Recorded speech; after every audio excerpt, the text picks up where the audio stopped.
Yeah, I know this is old news by now. It's been one of those super busy days where I just haven't had time to sit down and work on a video. So, I'm making a start now.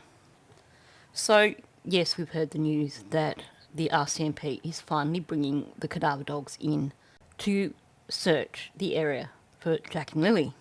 This is certainly a positive thing, regardless of how well trained the dogs are or how experienced or skilled their handlers are, because it's better than not trying at all. Now, I mentioned last week that there was a volunteer organisation in Canada that were apparently going to be going in and doing some search efforts, and on their website they said that they had dogs. On Facebook the other day, Janie McKenzie basically laid down the law and said, dogs are welcome on my property, but only RCMP. And she also made a comment along the lines of, if the RCMP had thought it was worth bringing the dogs in, they would have already done so. Now, in this video, I'm going to discuss why the delay with bringing in the dogs and some of the concerns I have in terms of bringing in these dogs, but also some of the possible complications and also the possibility of success. So first of all, I'm going to start with a few videos and I'm going to use them as a launching place. RCMP say cadaver dogs will begin searching for Lily and Jack Sullivan, who went missing in May.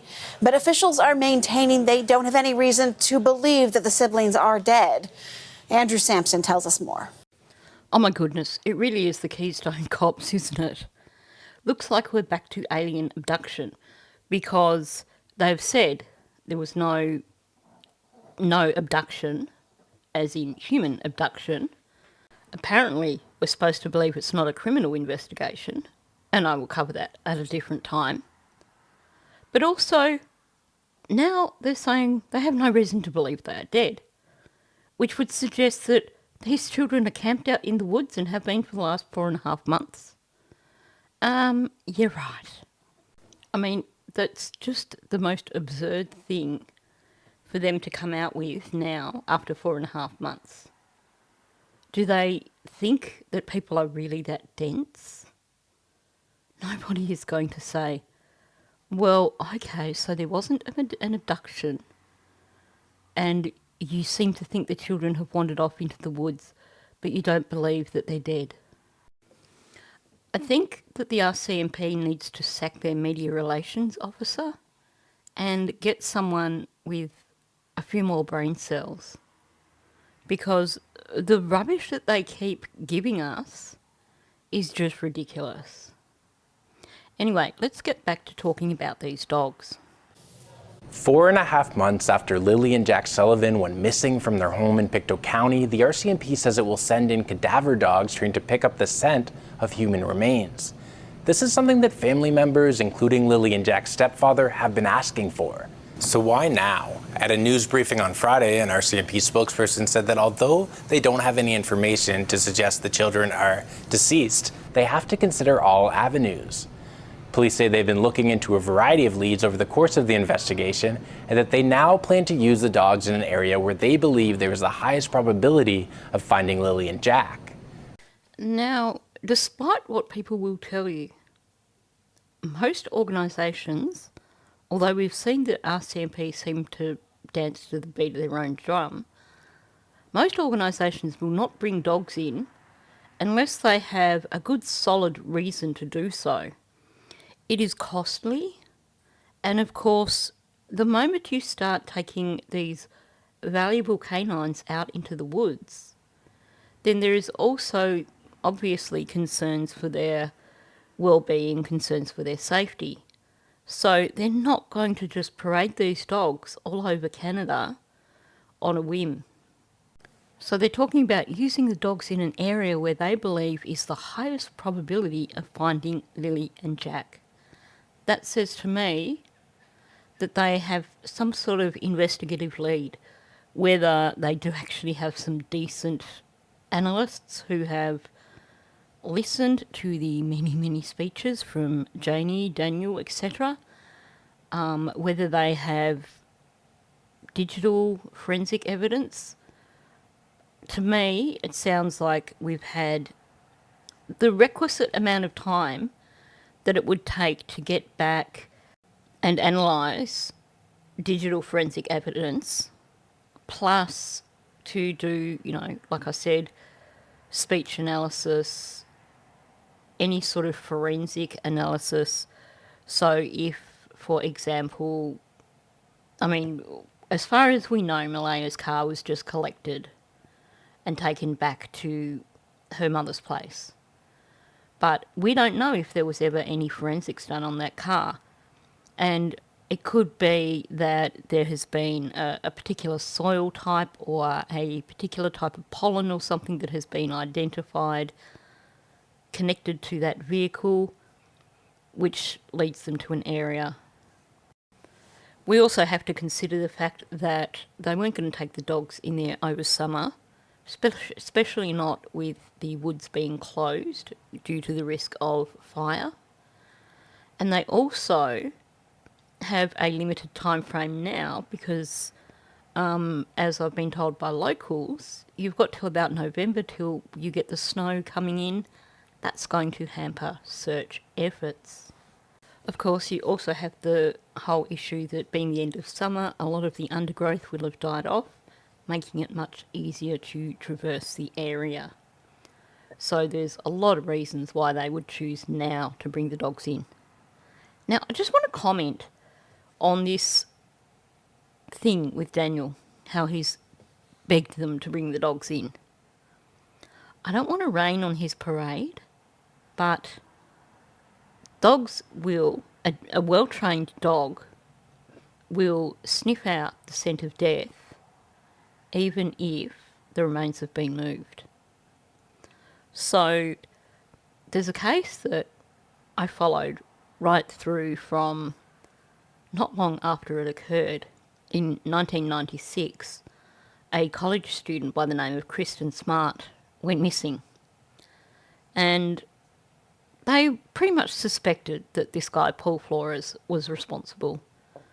But he basically sat in his police interview and just went, no comment, no comment, no comment. And it took 26 years, I think, for them to finally get enough forensic evidence. So for, forensic science to catch up, for them to be able to finally convict him, and now he's locked away. Now, in terms of that case, what they believe occurred, so Kristen was at a off-campus party with some friends. Paul Flores was there, and being a young college student, first-year student, she got completely wasted. She was really drunk. She could barely walk. And one of her friends was walking her back to her dorm with another guy, and this Paul Flores guy started tagging along. And they got close to her dorm, and Paul Flores told Kristen's friend, it's okay, I've got it from here, I can get her back to her dorm room. That's the last time anyone saw anything of Kristen. Now, it is believed that he took Kristen back to his dorm room. Something happened in his dorm room, and then pretty much immediately after it happened, he rang his father, Ruben Flores, who basically came and they removed Kristen from the dorm room. So she was only in that dorm room deceased for a very short period of time. Now, when Kristen was first reported missing, it was her roommates who first reported her to college campus police as being missing. And then campus police contacted Kristen's parents to find out if she had gone home. I think it was like a long weekend or end of semester or something like that. So it was actually quite some time before the actual local police, as opposed to the college police, became involved. By the time they became involved, it was end of semester, students had moved out of their dorms, and Paul Flores had moved out of his dorm and his dorm room had been cleaned. But they took dogs in. And first of all, 2 separate dogs alerted to the door of Paul Flores' room. This is quite some time after Kristen had been missing. And like I said, she'd only been in that dorm room for a short period of time because Paul's father had basically gone and helped him move the body. So these dogs all alerted to the door of that dorm room. They were let in the dorm room and they all alerted to the edge of the mattress and to a rubbish bin in that room. And then to test the dogs out further, they got other dogs in to test and they got the same results. And then they took all the rubbish bins out of all the dorm rooms and lined them up. They didn't tell the handlers what was what. And those dogs all alerted still to the same bin. So, sorry Daniel, if those children were deceased on that property and were later moved, those dogs, if they are decently trained, can still alert on that property. And in instances like I've just described to you, those dog handlers can be subpoenaed and can testify in court. And in the Kristen Smart case, that's what they did, and that was one of the things that helped get a conviction. 2 dogs and 2 RCMP officers trained in locating human remains are coming from BC to conduct the search. The children's paternal grandmother, Belinda Gray, says she's happy to see the dogs being deployed, but she still questions what took so long. 8.5 square kilometers of dense woods near their home have already been searched, but until now, only dogs that can trace human scent but not human remains had been used. It's unclear when the search will begin, but it won't be this weekend. Police say they're keeping the details close to their chest to protect officer safety and not compromise the investigation. Andrew Sampson, CBC News, Halifax. It makes complete sense that they're going to keep quiet over this because they don't want people coming and getting in the way. I suspect that what we'll find is that they will actually search the property last, unless they have a solid lead that sends them to the property. But if they have areas outside of that property, they'll probably search those areas first so that they basically aren't alerting people to their presence. Be less obvious than if they rocked up at the house. Because if they rocked up at the house, then you've got this massive Martel clan, you've got this massive Mackenzie clan, who are all going to know that the dogs are there, and then you're going to have this whole parade of people in the area. Okay, for more insight into this, we're going to now turn to Bruce Pitt-Payne. Bruce is a retired RCMP major crimes investigator joining us tonight from Maple Ridge, BC. Bruce, it is good to speak to you on this. Hi, Sarah. So the RCMP planning to use cadaver dogs. What does this news tell you about where we are in the investigation and where things are going? I mean, what they have said is they don't believe they have any reason to think that the children are dead, but the use of cadaver dogs is going to make a lot of people think that they must. Yeah, and they've said that over and over again. And with the information or the lack of information we have, which is normal at this point, the public wouldn't know exactly what the police know. But if we go on what they're saying, this is a logical step. It seems that they've been doing a thorough process so far, going through all of the steps that generally would happen in a missing persons investigation. And now they're at the point where this is probably the logical next step. Even if it's a Hail Mary, kudos to the police for doing things that might give some sort of resolution. Honestly, if the RCMP are bringing those dogs in hopes of a Hail Mary, and that's the only reason, then they are possibly the only law enforcement agency in the world that are going to take that approach. In Australia, when they get the dogs in, you know it's because basically the investigation has led them to identify areas of interest. Likewise, it is my understanding that that is the same in the USA. They have said that they have been looking into a variety of leads in terms of the investigation. When, they're saying this in reference to bringing the dogs in. And then they say that they're going to have them in an area where they believe there is a highest probability of finding Lily and Jack. Cliff Notes version, through our investigation, we have identified an area of interest, or more than one areas of interest. It's a damn big area. They're not going to take dogs in just hoping for a Hail Mary. So what is a cadaver dog then looking for? They're trained specifically, aside from other police dogs training. They look, instead of for cross-training and all different sorts of scents, they're focused primarily on the decomposition of human remains. And so that's what they're going to be looking for, so at least the police can possibly rule out certain areas. They're not saying when this is actually going to happen, where it's actually going to take place, this particular part of the search. Why wouldn't they be a little more open about that? Yeah, there's several reasons for that. The predominant reason is that they don't want what we in the business used to call looky-loos showing up. They could distract the dogs. You can imagine that, for instance, if people show up with heavy perfume on, that alone could be a scent noise. Sure, that could be a scent noise or a distraction if you are in the initial phases of training a dog to actually become an accredited cadaver dog.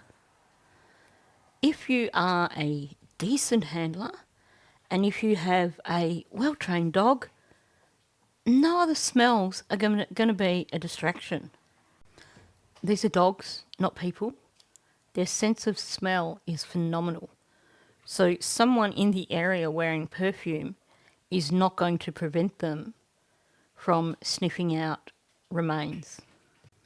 And if someone wearing perfume is going to distract that dog, then that handler and that dog need to go back and do some more training. And a distraction to the dogs and interference, but also the having people around could distract them. And frankly, it could be in dangerous terrain. You never know, somebody could get hurt. The other reason is purely investigative, and it's regarding something called holdback evidence. If the police did in fact find some human remains in a certain area and it was released to anybody else in any way, it would mean they couldn't test the reliability of a confession later. So if somebody said, here's where the remains should be, it would show that that was a reliable, and I'll use the term, confession. Sure, that was the case 20 years ago, but these days, when you have a missing person, the moment the media gets wind of that remains have been found, you can bet there's going to be media there with their helicopters and their drones. And they're going to get aerial footage of the location where the remains are found. You just have to look at any recent case. Maddie Soto. There's aerial footage with investigators still in the area. Phoebe Bishop, same again. Kylie Rodney, they were pulling her car out of the reservoir and there were helicopters up there getting up close and personal.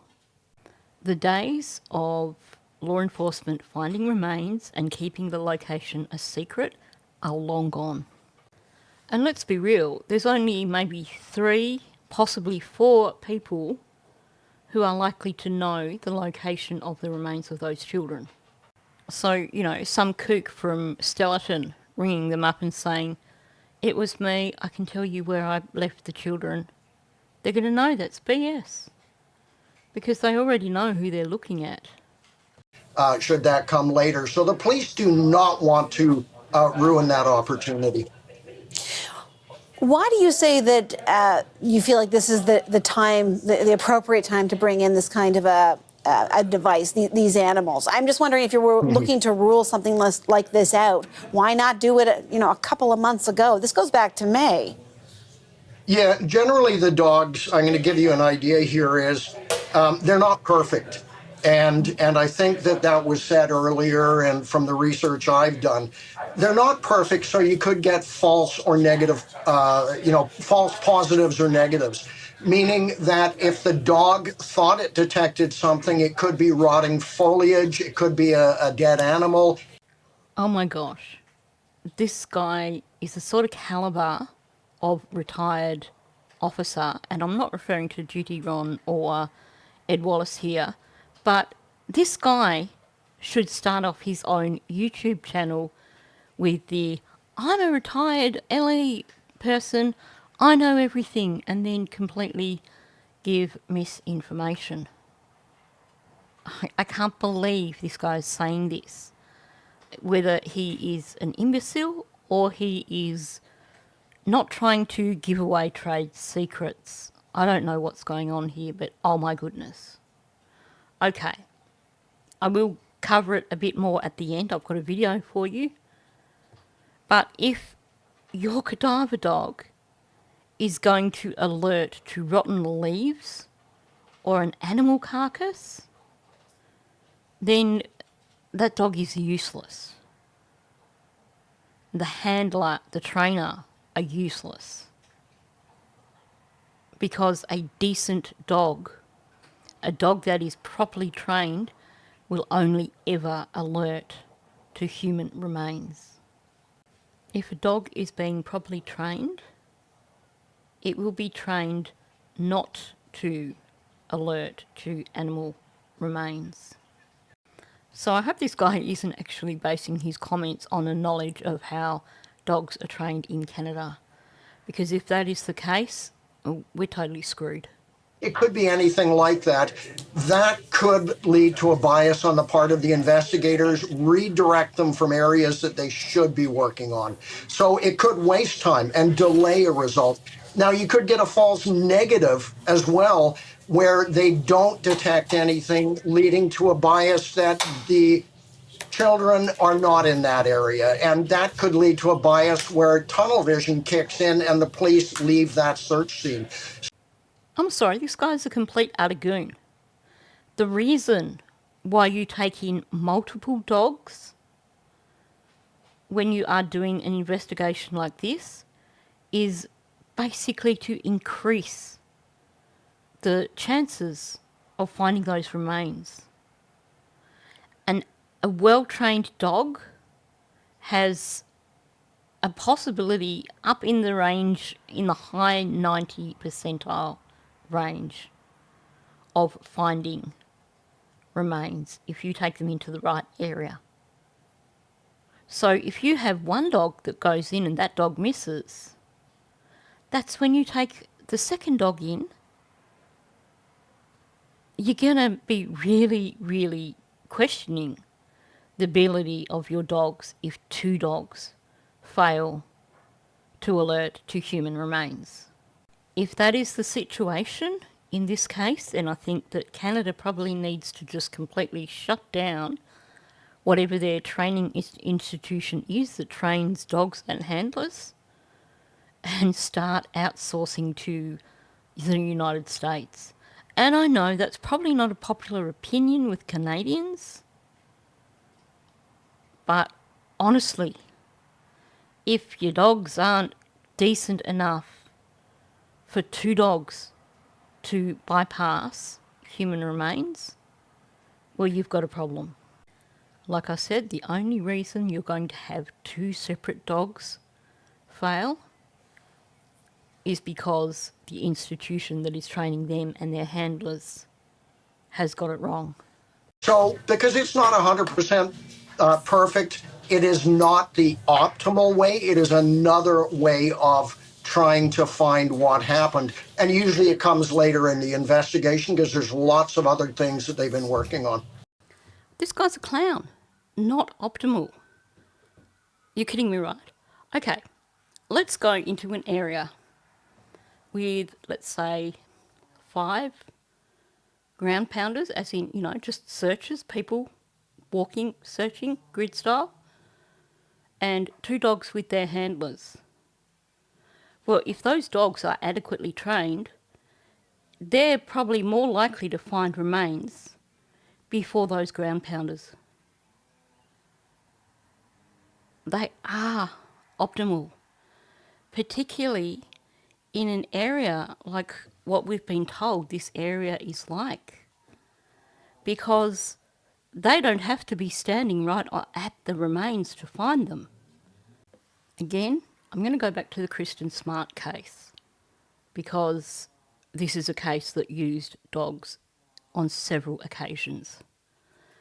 Now, the main reason, even though they had better forensics and everything, the main reason that Paul Flores is now incarcerated is because of a podcast called In Your Own Backyard, which was a guy called Chris Lambert. He got interested in the case and he started doing his own investigation and his own podcast, and he basically found witnesses. He pulled it all together basically, and it was off the back of his podcast that the investigation got reopened, led to an arrest.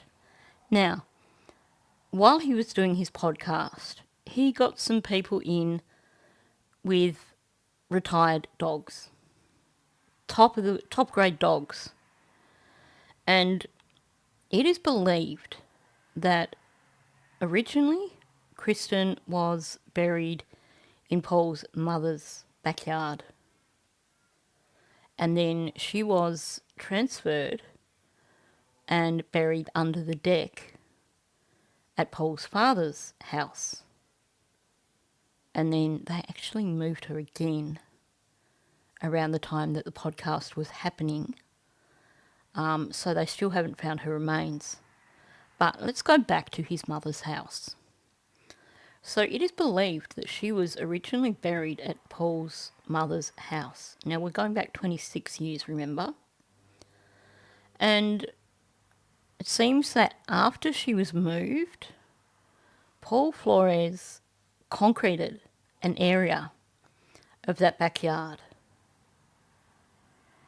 Now that area that was concreted was kind of closer to the house than the fence line. But while he was doing his podcast, Chris Lambert got a dog handler in. Like I said, a dog handler with a retired dog, and it might have even been a retired handler as well. But these were, cream of the crop. They obviously couldn't enter the property because Paul's mother still owned the property and she was not going to allow people on that property. They took that dog up to the fence line, and that dog alerted at the fence line. That is after 26 years, and that is after the area of interest being covered in concrete. And this guy, this clown, is trying to say dogs aren't optimal. Well, to that I say BS. Because like I said, if those dogs are properly trained, you just get them in the right area, they are going to find those remains. As for this, usually it comes later in the investigation because there's lots of other things they've been working on. Again, I say BS. If you followed my coverage of the Phoebe Bishop case this year, this is a girl from Australia. She went missing on the 15th of May.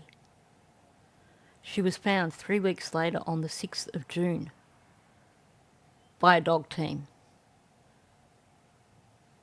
They didn't sit there and wait 4 months to get the dogs in. As soon as and this was the second time they took the dogs in.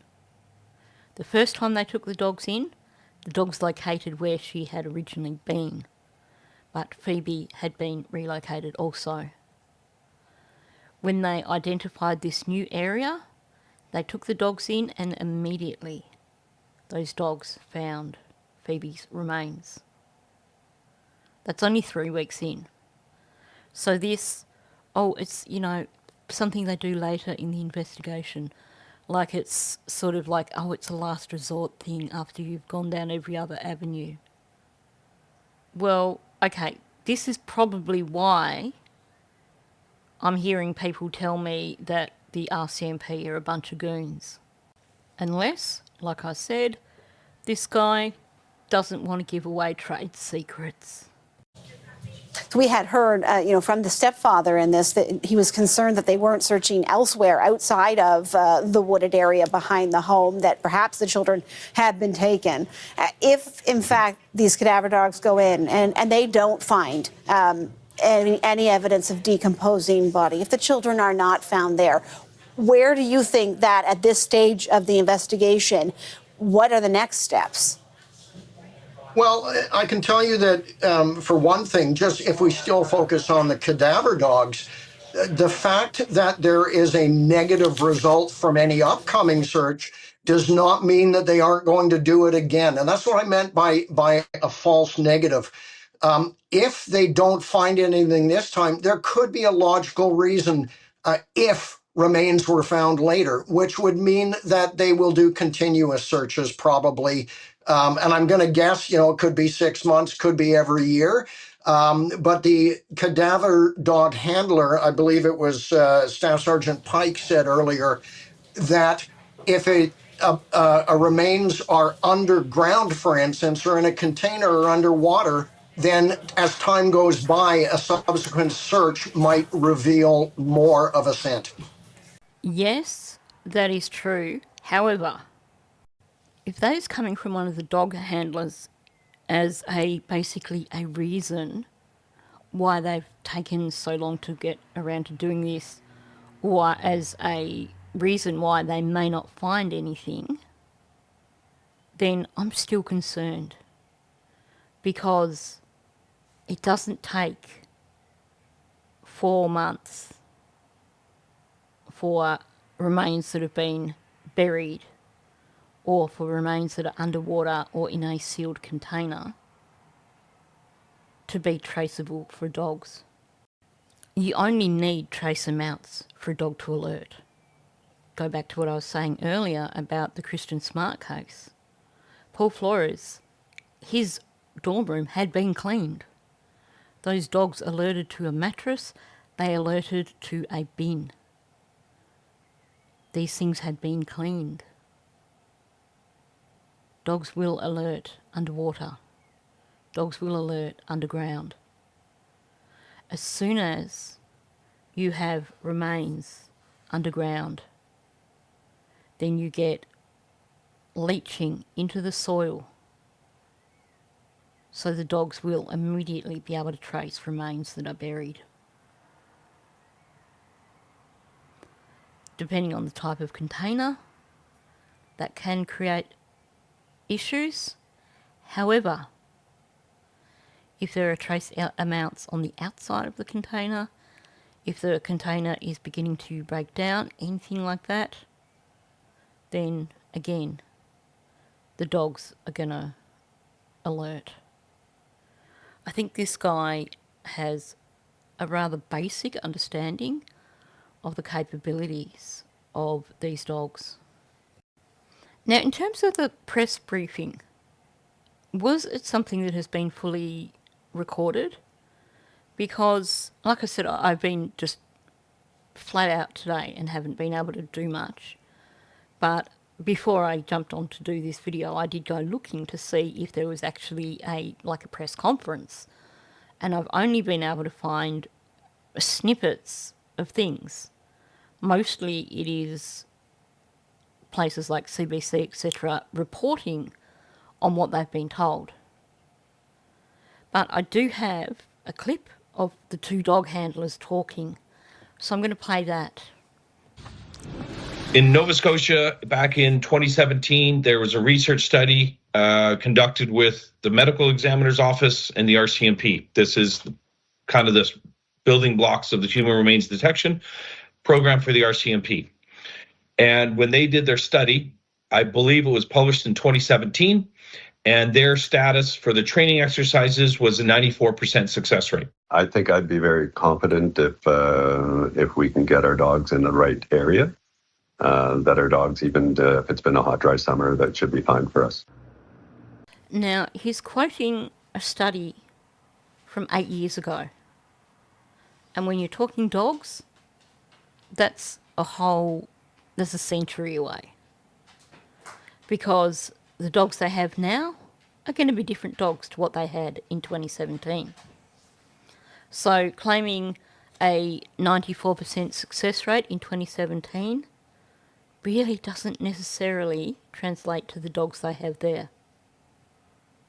Sure, if their training standards have remained the same, you would expect a similar success rate. I'm going to say 94 is actually kind of low. What I would be more interested in hearing would be the success rate of the individual dogs that they are taking into the area. That is what's going to tell me the likelihood of success. I like that the second guy feels quite confident that if he's in the right area, his dog's going to find remains. But I have some reservations. And that is based on an article that I found. An article which, coincidentally, is from 2017, the same time that this study was run. Okay, so as you can see, this is an article from 2017, and this is talking about the Central Alberta Training Centre. The article itself is pretty slim pickings, but I want to point out some things in this article that are a concern to me. Now, first of all, I just want to point out that basically up until 2016, when they started a pilot program, Canada didn't have cadaver dogs. So you don't have handlers here with 20 years experience. You don't have a training program that has gone through ironed out all the kinks and is turning out dogs that have a 90% accuracy rate. As you heard from this guy who was saying, well, 2017 we had a 94% accuracy rate, which is actually quite low in terms of dogs. But I want to go through 2 paragraphs that are in this article. This page here, the middle paragraph, or middle line I should say, what makes their training even more unusual is that real human remains were used, as opposed to not. So a good dog training program will they have a synthetic smell that they will use for training the dogs, but they also do use medical waste, because then they are training the dogs with real human remains. Any program that is not doing that is pretty pathetic. So them saying here that this makes their training more unusual is disturbing to me, because if they are doing the job properly, it should be a no-brainer. And then we have underneath, Mounties say that they are the only Canadian police agency to do so. Now, the next thing that I'm going to read you is the thing that concerns me the most. This line down at the bottom of the page. Typically, animal remains or medical waste are used. No. If you are training your dogs adequately, if you are doing the job properly, you are training them to not alert to animal remains. So that should not be part of the training in terms of what they're going to alert to. A dog that is properly trained will only alert to human remains, not animal remains. If those dogs are trained to alert to animal remains, well, who knows what level of training they have had.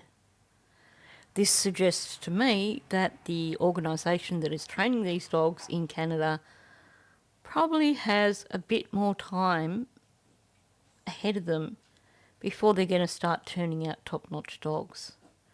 So it is exciting that we have the dogs coming in, but I just think we need to bear in mind that these are essentially novices. This program has only existed since 2016. They're claiming a 94% success rate back in 2017. They're not telling us what the success rate of these dogs are that are going in. They're not telling us how many finds these dogs have made. And we have this article where they're saying the dogs are being trained using animal remains. So I have questions about how good the training programs are in Canada. I mean, we can hope that these are good handlers and that these are dogs who have been well trained. But like I said, we need to just be prepared for the fact that there may be nothing come of this dog search. Now I'm going to finish with a short video that's a dog trainer with like 15, 20 years experience. This video is a few years old now, but it just gives you an idea of the caliber of dogs that are actually out there. Like I said, you get a good dog, you're going to find these children. Well, Brian, Paula Cudd owns and runs Precision Canine Training here in Boise, but she's also a cadaver dog handler and has been for about 20 years now. She's assisted law enforcement on numerous investigations throughout her career. And now when it comes to human and animal remains, she says everything goes back to how that dog was trained. Paula Cudd has an interesting hobby, to say the least. Probably been working with cadaver dogs about 15. This is her dog. Guard. This is Ziva. She's a 10-year-old German Shepherd. She's certified by the North American Police Work Dog Association as a cadaver dog, meaning she can sniff out human remains. Blood, a few bones, a full body, yeah. The training is similar to drug dogs. So they learn that odor equals reward. And Ziva has learned that over her nearly 10-year career. She's at that veteran stage where it's kind of smooth sailing now. So that's another thing. The age of the dogs is something that needs to come into consideration. We're looking at a program that is less than 10 years old, so obviously these dogs aren't your dogs with 10 years experience behind them. They could be super experienced dogs who've been at it for 8 years. But we haven't been given that information, so I'd love to know how long those two dogs that are coming in have been at it and what their success rate is. But yeah, I mean, you've got a dog that's been at it for 10 years, they know it. They don't even really need their handler to tell them what to do. Back when she was getting started, part of the training process was ignoring the smell of animal remains and only alerting to human remains. That would be considered a distraction. So we train with maybe dead animals in there or food, and the dog must ignore all but the target odor. Which goes back to what I was saying earlier about if the dog is adequately trained, they are going to be trained to ignore distractions like someone with strong perfume. And like she said, they're also going to be trained to ignore animal remains. Ziva went through a mock training to show off her ability. And she's ready. Down.